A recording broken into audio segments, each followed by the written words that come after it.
Okay, Doug, let's take a look at some of these critical positions that I've been talking about. Just dealing with the screen left.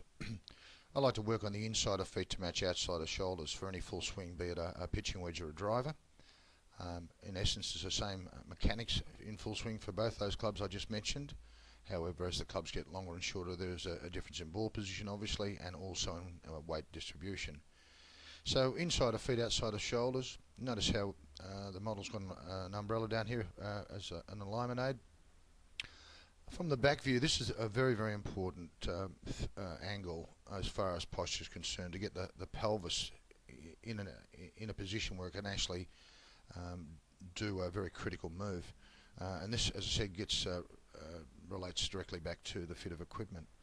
So I'll just get rid of that angle tool, and as we just roll the model back, remember we discussed that the idea in a golf swing is to have a coil and resistance. The upper body winds up with resistance in the lower body. Notice at this point, there's hardly any lower body movement at all. Little early wrist set. There's, to my way of thinking, two kinds of golf swings, and I'll discuss those a little more later on.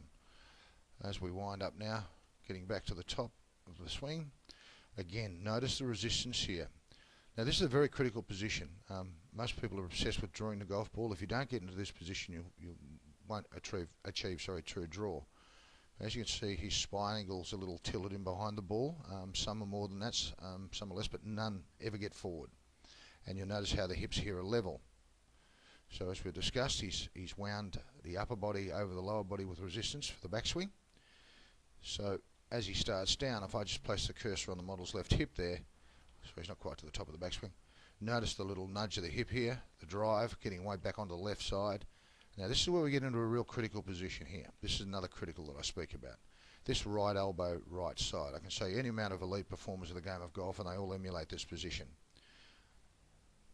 Just get that out of the way. Now this is the big move. Notice something here. Look at where his hips are at impact. Most people don't get this. And this is the move that you need to have in your golf swing to deliver consistency and distance. Over the years I've been doing video analysis.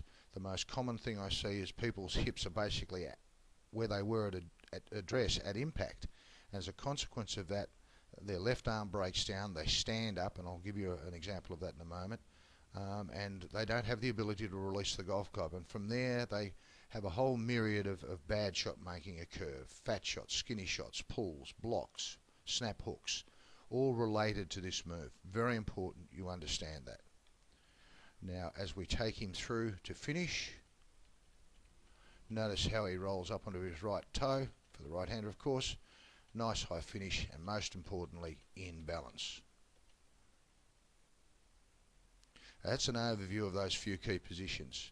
Again, just going back and just touch briefly on alignment.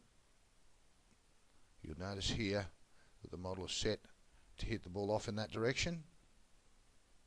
To achieve that, he wants to have his body aligned parallel to that line. Most people don't do that. They look at the target over their left shoulder for the right-hander. As a consequence, they're aiming their body to the target, which means they're closed off, and that nullifies the ability to have that move in the hips I just spoke about. There's an overview for you on that one.